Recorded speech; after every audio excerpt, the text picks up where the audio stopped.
Ayun, magandang araw po sa inyo mga kabero. Ito po mga kabero, nandito po tayo ngayon sa SLEX. Papunta po tayo ngayon sa Terminal 3, sa airport po sa NAIA.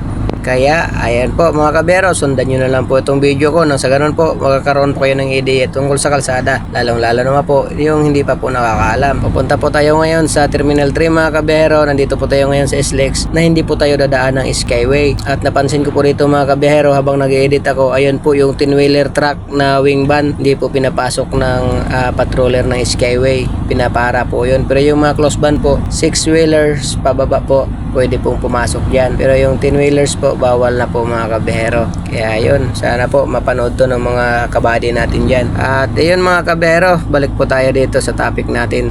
Dire-diretsuhin lang naman po natin tong SLEX mga kabehero hanggang South Super Highway, papunta doon sa Nichols po, papuntang Terminal 3. Kasi hindi po tayo magra-ramp sa Skyway mga kabehero. At yan po ang unang exit na madadaanan dito mga kabehero, yung sa Pelenbest Alabang po yung exit sa kanan. At dire-diretsuhin lang naman po natin ito mga kabehero, gaya nga po nung lagi kong paalala, kung malayo pa po tayo sa pupuntahan, manggigit na lang po tayo mga kabero, lalo't kung hindi pa po natin masyadong gamay o kabisado yung daan mga kabero, manggigit na lang po tayo para hindi po tayo magkakaproblema. At malalaman nyo naman po na malapit na po kayo sa inyong pupuntahan kasi may mga road signs naman po o mga informative signs na mababasa nyo dyan sa kalsada. At ayun mga kabero, dire-diretsuhin na lang po natin ito o bye-bye na lang po natin ito.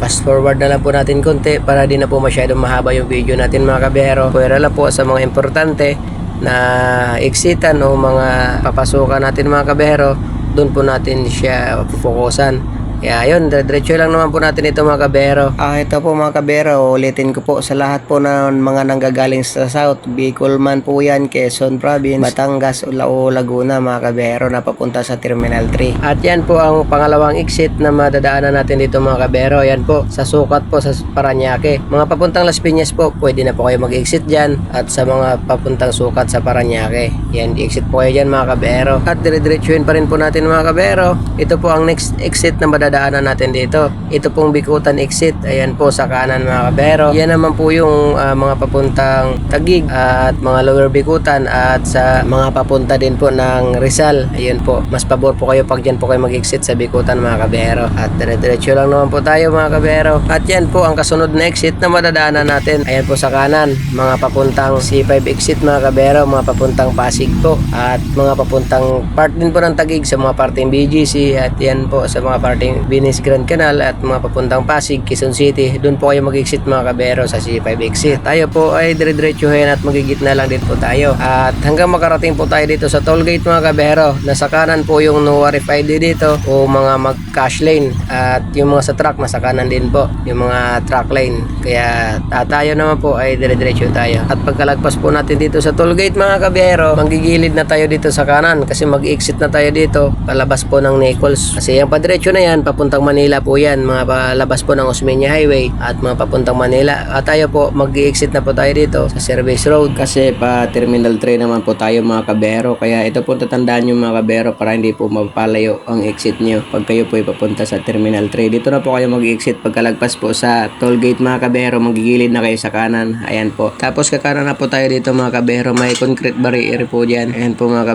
kabero. Ang way po nito papuntang Arcao South na to, itong East Service Road mga kabero, itong way natin. Ito po yung sinasabi ko sa inyo mga kabero na mga importante na dapat masundan nyo na maayos. At yun mga kabero, dahil bawal po tayong kumaliwa dyan, kakanan po tayo rito mga kabero sa East Service Road po. Ayan po. Tapos pag nakakanan na po tayo, manggigilid na po tayo dito sa kaliwa para mag-U-turn po tayo rito. Pero yung padiretso na yan, mga papuntang Arca South po yun. Tayo po, mag-U-turn na po tayo rito. Tapos pag nakapag-U-turn na po tayo mga kabero, manggigilid na po tayo sa kanan kasi magra-ramp na po tayo pa kanan, palabas po. Kasi yung pakaliwa na yun, pabalik po yun pa Osmeña Highway. Tayo po kakanan. Tapos pag nakakanan na po tayo rito, paakyat, manggigilid naman po tayo sa kaliwa para kakaliwa naman po tayo rito mga kabero. Kasi yung sa kanan na yan, papunta po yan ng Old Lawton Avenue, mga papuntang BGC din po yan, papuntang Taguig din po yan, at Chino Roses sa Makati mga kabero. Tayo po, kakaliwa na po tayo rito. Tapos po pag nakakaliwa na po tayo, manatili lang po tayo sa gitna o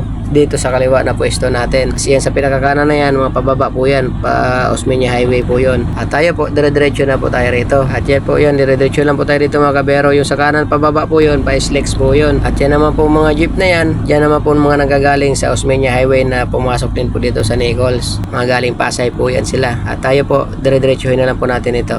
Mag-ingat lang po tayo dito mga kabero at sa salabat po mga sasakyan dito.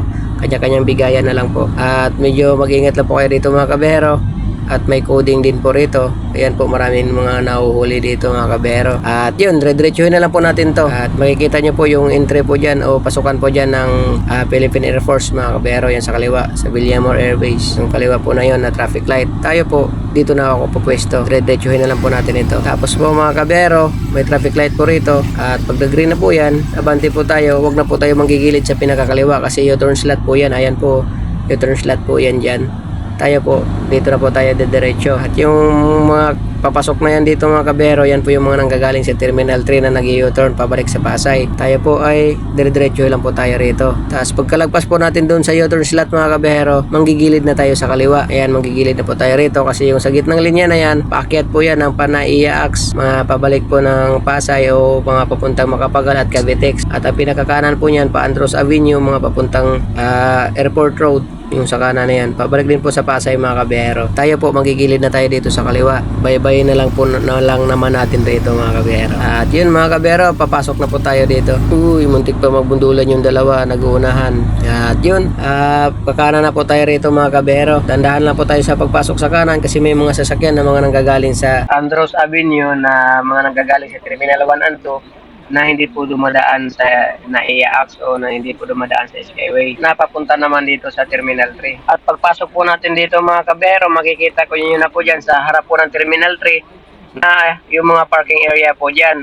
Sa harap po mismo, malawak po yan dyan mga kabero, ang parking area po dyan sa mga malapit po sa arrival. At kung sa mga departure po, dun po kayo pumarada sa multi-level parking. At yan po, papasok niya sa taas mga kabero, yan po yung pa-departure area. At ang arrival po, ayan naman po sa gitna. At ito pong padretso na to, pa multi-level parking. Hindi ko lang po alam kung magkano ang parking rate po dyan. Kaya ayun, hanggang dito na lang po tayo mga kabero. Maraming salamat po sa inyo. Walang sawang suporta. Pakishare na lang po para malalaman din po ng iba. Yun, God bless po sa inyo. Ingat!